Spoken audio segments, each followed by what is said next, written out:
Class, today discuss the topic center of mass. अपना system of particle and rotational dynamics में हम start करेंगे centre of मास। बेटा ये सेंटर ऑफ मास की रिक्वायरमेंट क्यों पड़ी, तो हम इसको विजुअलाइजेशन से देखेंगे कि सेंटर ऑफ मास क्यों नीड पड़ी। सपोज दैट मैं बात करूं, एक बॉल है, ये एक बॉल है, अगर मैं इस बॉल को स्पिन रोटेट करूं अपवर्ड डायरेक्शन में, तो क्या होगा बेटा, इस बॉल के डिफरेंट पार्टिकल की वेलोसिटी डिफरेंट होगी। अगर ये बॉल इस डायरेक्शन में मैं स्पिन करूं, तो ऐसे केसेस में हम पार्टिकल की वेलोसिटी क्या कंसीडर करें। जैसे ये बॉल है मेरे पास, इसको मैं स्पिन कर रहा हूं, तो स्पिन करते टाइम इस बॉल की जो डिफरेंट पार्टिकल की वेलोसिटी है वो डिफरेंट होगी। तो इस केस में हम कौन सी पार्टिकल की वेलोसिटी कंसीडर करें, तो इस केस में हम सिस्टम के सेंटर ऑफ मास की वेलोसिटी कंसीडर करते हैं, क्योंकि सेंटर ऑफ मास की वेलोसिटी बाय एक्सिस के अलावा स्टेट मूव करेगी। जैसे मैं एक मार्कर का एग्जांपल ले लूं, सपोज दैट ये एक मार्कर है और इस मार्कर को मैंने रोल करके आगे खींचा, इस तरीके से लिया और इस तरीके से रोल करके आगे टर्न किया, तो इसमें क्या होगा, इस बार रोल करते टाइम इस पार्टिकल की वेलोसिटी इधर होगी, इस पार्टिकल की वेलोसिटी इधर होगी, तो मार्कर इस तरीके से रोल करते हुए आगे बढ़ेगा। तो ऐसे केसेस में हम किस पार्टिकल की वेलोसिटी को कंसीडर करें, तो हम सेंटर ऑफ मास की वेलोसिटी कंसीडर करते हैं। देख लीजिए, सेंटर ऑफ मास की वेलोसिटी एक पैराबोलिक पाथ कंसीडर कर रही है। तो ऐसे बहुत सारे एग्जांपल्स हैं। जैसे हमने एक सेमी सर्किल पाथ बनाया और उस पर एक चाइल्ड को रख दिया, और अब पूछा जाए कि इस चाइल्ड का centre of mass potential energy क्या होगी, इसे पोटेंशियल एनर्जी mgh।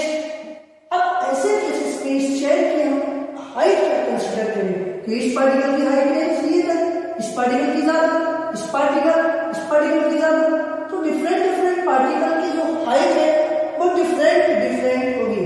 तो ऐसे केसेस में हम क्या करते हैं, सेमी सर्किल का सेंटर ऑफ मास देखते हैं, जो होता है 2r/π, तो वो हाइट को हम कंसीडर कर लेते हैं। तब हम इस फॉर्मूला को पोटेंशियल एनर्जी जब के केस में रखते हैं, तो mg 2r/π। तो ऐसे केसेस के लिए हम स्टडी करते हैं centre of class. Today discuss the topic centre of mass. अपना system of particle and rotational dynamics में हम स्टार्ट करेंगे सेंटर ऑफ मास। बेटा ये सेंटर ऑफ मास की रिक्वायरमेंट क्यों पड़ी, तो हम इसको विजुअलाइजेशन से देखेंगे कि सेंटर ऑफ मास क्यों नीड पड़ी। सपोज दैट मैं बात करूं, एक बॉल है, ये एक बॉल है, अगर मैं इस बॉल को स्पिन रोटेट करूं अपवर्ड डायरेक्शन में, तो क्या होगा बेटा, इस बॉल के डिफरेंट पार्टिकल की वेलोसिटी डिफरेंट होगी। अगर ये बॉल इस डायरेक्शन में मैं स्पिन करूं, तो ऐसे केसेस में हम पार्टिकल की वेलोसिटी क्या कंसीडर करें। जैसे ये बॉल है मेरे पास, इसको मैं स्पिन कर रहा हूं, तो स्पिन करते टाइम इस बॉल की जो डिफरेंट पार्टिकल की वेलोसिटी है वो डिफरेंट होगी। तो इस केस में हम कौन सी पार्टिकल की वेलोसिटी कंसीडर करें, तो इस केस में हम सिस्टम के सेंटर ऑफ मास की वेलोसिटी कंसीडर करते हैं, क्योंकि सेंटर ऑफ मास की वेलोसिटी बाय एक्सिस के अलावा स्टेट मूव करेगी। जैसे मैं एक मार्कर का एग्जांपल ले लूं, सपोज दैट ये एक मार्कर है और इस मार्कर को मैंने रोल करके आगे खींचा, इस तरीके से लिया और इस तरीके से रोल करके आगे टर्न किया, तो इसमें क्या होगा, इस बार रोल करते टाइम इस पार्टिकल की वेलोसिटी इधर होगी, इस पार्टिकल की वेलोसिटी इधर होगी, तो मार्कर इस तरीके से रोल करते हुए आगे बढ़ेगा। तो ऐसे केसेस में हम किस पार्टिकल की वेलोसिटी को कंसीडर करें, तो हम सेंटर ऑफ मास की वेलोसिटी कंसीडर करते हैं। देख लीजिए, सेंटर ऑफ मास की वेलोसिटी एक पैराबोलिक पाथ कंसीडर कर रही है। तो ऐसे बहुत सारे एग्जांपल्स हैं। जैसे हमने एक सेमी सर्किल पाथ बनाया और उस पर एक चाइल्ड को रख दिया, और अब पूछा जाए कि इस चाइल्ड का centre of mass potential energy क्या होगी, इसे पोटेंशियल एनर्जी mgh। अब ऐसे केसेस में इस चाइल्ड की हम तो इस पार्टिकल की हाइट है इसलिए तक, इस पार्टिकल की ज्यादा, इस पार्टिकल की ज्यादा। तो डिफरेंट पार्टिकल की जो हाइट है वो डिफरेंट होगी।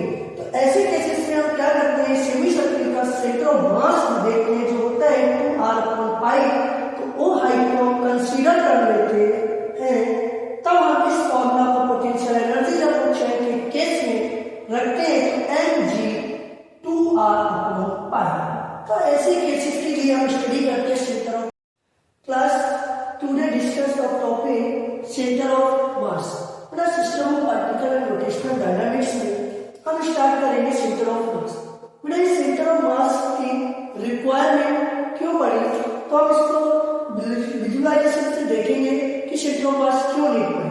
सपोज दैट मैं बात करूं, एक बॉल है, ये एक बॉल है, अगर मैं इस बॉल को स्पिन रोटेट करूं अपवर्ड डायरेक्शन में, तो क्या होगा बेटा, इस बॉल के डिफरेंट पार्टिकल की वेलोसिटी डिफरेंट होगी। अगली बॉल इस डायरेक्शन में मैं स्पिन करूंगा, तो ऐसे केसेस में हम पार्टिकल की वेलोसिटी क्या कंसीडर करें। जैसे ये बॉल है मेरे पास, इसको मैं स्पिन कर रहा हूं, तो स्पिन करते टाइम इस बॉल की डिफरेंट पार्टिकल की वेलोसिटी है वो डिफरेंट होगी। तो इस केस में हम कौन सी पार्टिकल की वेलोसिटी कंसीडर करें, तो इस केस में हम सिस्टम के सेंटर ऑफ मास की वेलोसिटी कंसीडर करते हैं, क्योंकि सेंटर ऑफ मास की वेलोसिटी बाय एक्सिस के अलावा स्टेट मूव करेगी। जैसे मैं मार्कर का एग्जांपल ले लूं, सपोज दैट ये एक मार्कर है, और इस मार्कर को मैंने रोल करके आगे फेंका, इस तरीके से लिया और इस तरीके से रोल करके आगे टर्न किया, तो इसमें क्या होगा, इस बार रोल करते टाइम इस पार्टिकल की वेलोसिटी इधर होगी, इस पार्टिकल की वेलोसिटी इधर होगी, तो मार्कर इस तरीके से रोल करते हुए आगे बढ़ेगा। तो ऐसे केसेस में हम किस पार्टिकल की वेलोसिटी को कंसीडर करें, तो हम सेंटर ऑफ मास की वेलोसिटी कंसीडर करते हैं। देख लीजिए सेंटर ऑफ मास की वेलोसिटी एक पैराबोलिक पाथ कंसीडर कर रही है। तो ऐसे बहुत सारे एग्जांपल्स हैं। जैसे हमने एक सेमी सर्किल पाथ बनाया और उस पर एक चाइल्ड को रख दिया, और अब पूछा जाए कि इस चाइल्ड का centre of mass potential energy क्या होगी, इसे पोटेंशियल एनर्जी mgh। अब ऐसे केसेस में इस चाइल्ड की हम हाइट क्या कंसीडर करें, कि इस पार्टिकल की हाइट है इसलिए तक, इस पार्टिकल की ज्यादा, इस पार्टिकल की ज्यादा। तो डिफरेंट पार्टिकल की जो हाइट है वो डिफरेंट होगी।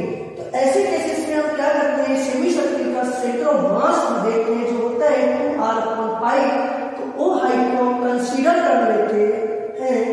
तब हम इस फॉर्मूला को पोटेंशियल एनर्जी जब पूछे के केस में रखते हैं तो mg 2r/π। तो ऐसे केसेस के लिए हम स्टडी करते हैं centre of class. Centre of मास अभी हमने देखा था, क्यों नीड पड़ी थी, हमने एक पॉइंट को डिस्कस किया था। तो सेंटर ऑफ मास है क्या, centre of mass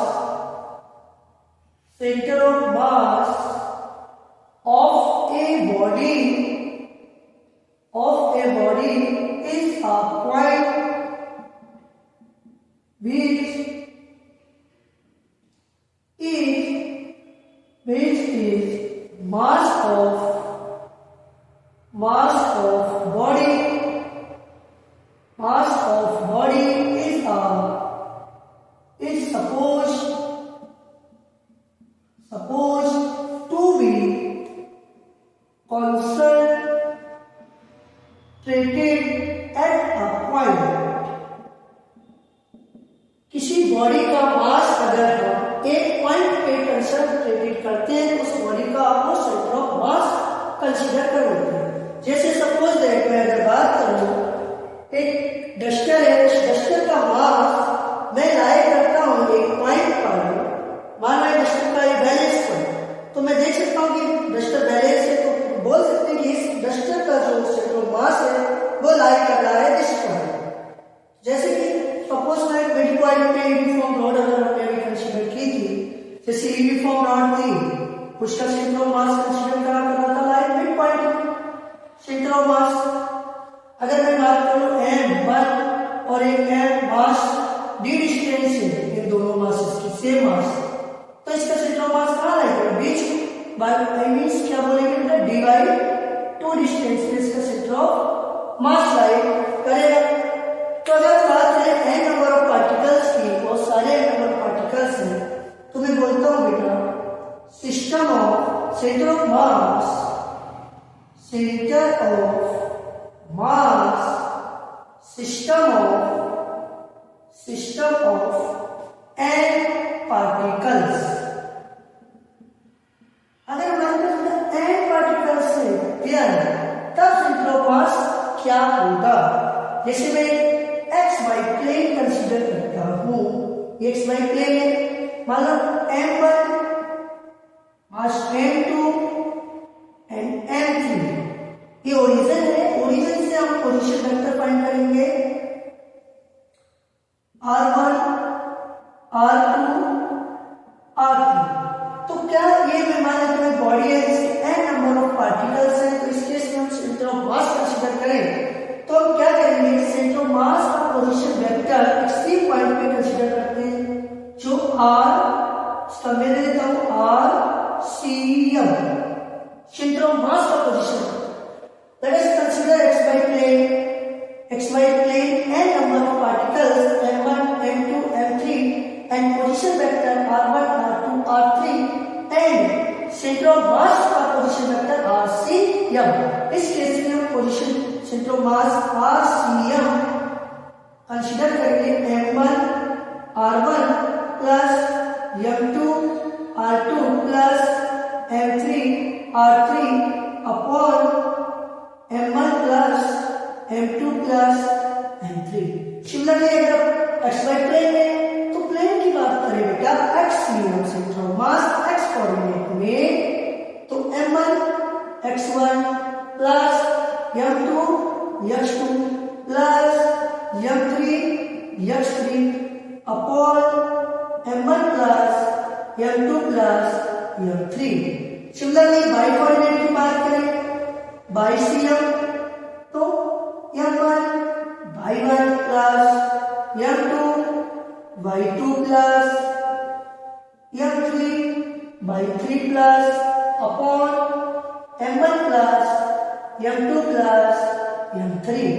similarly z coordinate का सेंटर ऑफ मास देखिए, z कोऑर्डिनेट xy प्लेन में xyz कोऑर्डिनेट होते हैं हमारे, तो बेटा m1 z1 plus m2 z2 plus m3 z3 upon m1 plus m2 plus m3। तो इनका अगर देखिए क्लास, अगर इसका जनरल फॉर्मूला देते हैं सेंटर ऑफ मास का RCM equal to summation I equal to 1 n equal to 1 MIRI upon summation I equal to 1 n equal to 1, तो MI, ये RCM का जनरल फॉर्मूला हो गया सेंटर ऑफ मास का। तो किसी भी बॉडी का n नंबर ऑफ पार्टिकल्स अगर हमारे पास बॉडी में है, तो अगर हम उसका सेंटर ऑफ मास फाइंड करें तो पोजीशन वेक्टर हम ओरिजिन से लेके फाइंड कर सकते हैं RCM। तो क्लास इसमें अब मैं टॉपिक को इसके क्वेश्चंस देखते हैं कैसे अप्लाई करेंगे, कैसे कर सकते हैं, तो नोट कर लिया, ओके आगे बढ़ते हैं। तो क्लास अभी हमने सेंटर ऑफ मास देखा कि किसी भी n नंबर ऑफ पार्टिकल का सेंटर ऑफ मास का क्या फॉर्मूला और कैसे हम उसको अप्लाई करेंगे, किस पॉइंट पे सेंटर ऑफ मास लाई कर रहा है। अभी क्वेश्चन से क्वेश्चन बहुत बनते हैं नीट जेईई से। किसी क्वेश्चन नंबर 1 हम देखें बेटा, हमारे पास एक रॉड है, एक दो रॉड से मिलकर x y axis and x axis, मैं बोलता हूं इस रॉड की लेंथ L है, मास M है, इस रॉड की लेंथ 2L और मास 2M, ये ओरिजिन है।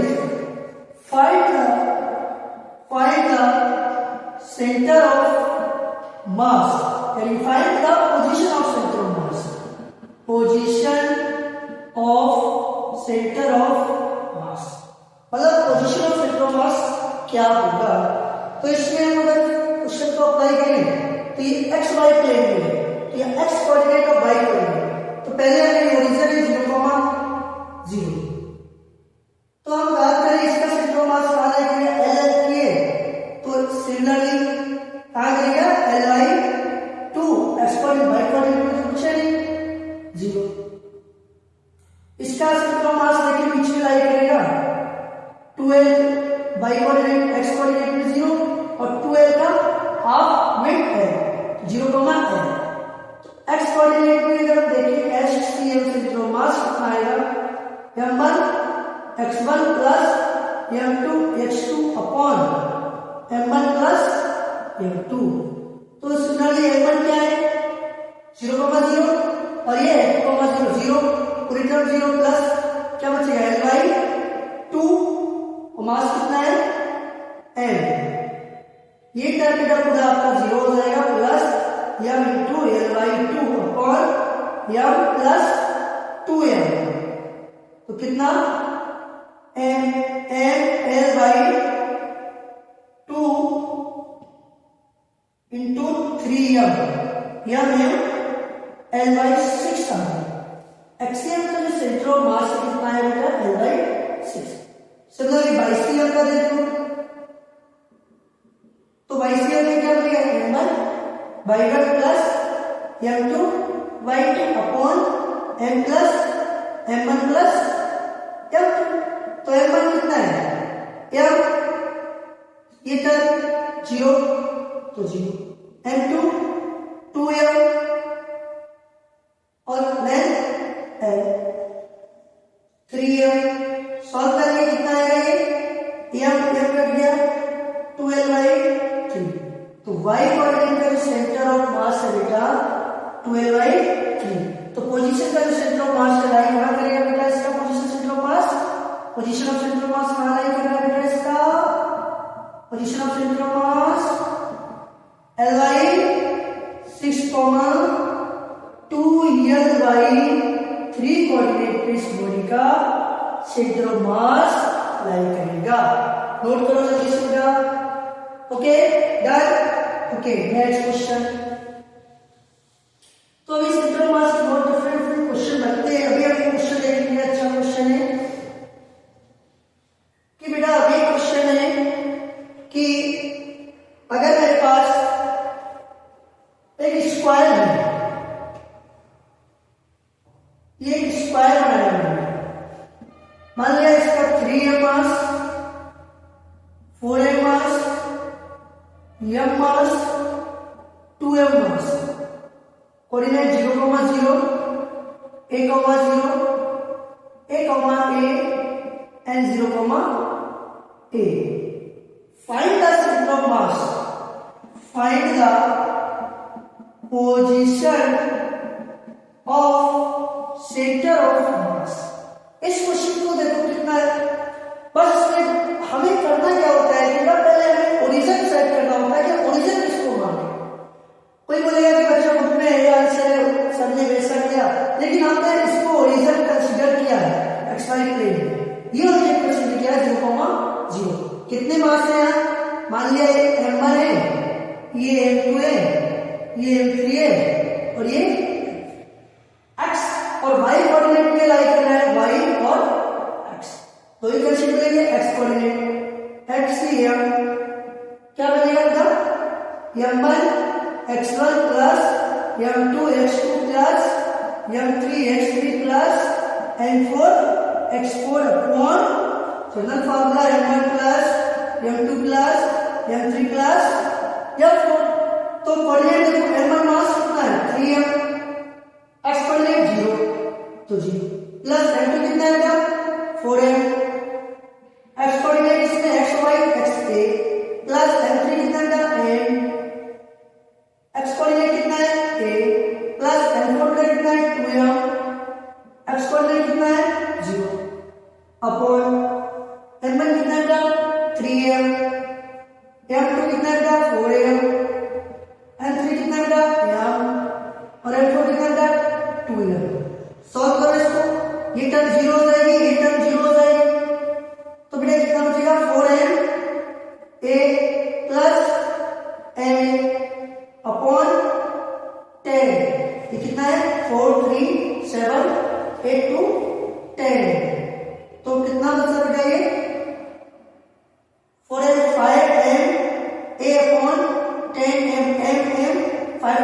ए, कितना है ये a/2, मतलब xm का x कोऑर्डिनेट का जो सेंटर ऑफ मास है बोला ये क्या कर रहा है बेटा a/2। सिमिलरली चेक करते हैं y कोऑर्डिनेट का, तो yc तो m1 y1 plus m2 y2 plus m3 y3 plus m4 y4 upon m1 plus m2 plus m3 plus m4। m1 कितना है हमारा 3m, बाई कॉम्प्लीमेंट पे 0, पूरी टर्म क्या हो जाएगी 0, तो 0 ले लो, प्लस m2 कितना है 4m, बाई कॉम्प्लीमेंट सिस्टम क्या है 0, तो ये भी टर्म क्या हो जाएगा 0, प्लस m3 आपका कितना है m, और बाई कॉम्प्लीमेंट कितना है a, तो कितना हो जाएगा m प्लस m4 कितना है 2m, बाई कॉम्प्लीमेंट कितना है a, तो 2m अपॉन ये m1 3m 4 3 7 8 और 2 10 10, तो ये कितना आएगा 3m अपॉन 10m m, तो इसका सेंटर ऑफ मास कहां कर रहा है 3 अपॉन 10, बाई कोऑर्डिनेट का सेंटर ऑफ मास से बोलाई कर रहा है 3 अपॉन 10, तो इसका सेंटर ऑफ मास कहीं बीच में लाई, इधर कहीं लाई करेगा बेटा कितने पे a/2 कॉमा 3a/10, तो पोजीशन ऑफ सेंटर ऑफ मास इसका क्या है पोजीशन ऑफ सेंटर ऑफ मास इसका क्या निकला a/2 कॉमा 3a/10। तो ऐसे क्वेश्चन आप कितने इजीली बना सकते हैं सेंटर ऑफ मास से डिफरेंट पार्टिकल का सेंटर ऑफ मास कहां लाई करना है, कंसीडर किया है एक्सप्लेन प्लेन। ऐसे बहुत ही अच्छे अच्छे क्वेश्चंस नीट जेईई में पूछे जाते हैं नॉर्मली। एक क्वेश्चन और है जिसको नॉर्मली पूछा जाता है, तो अभी देखते हैं उसको भी। एक तो आपको निकाल लिया होगा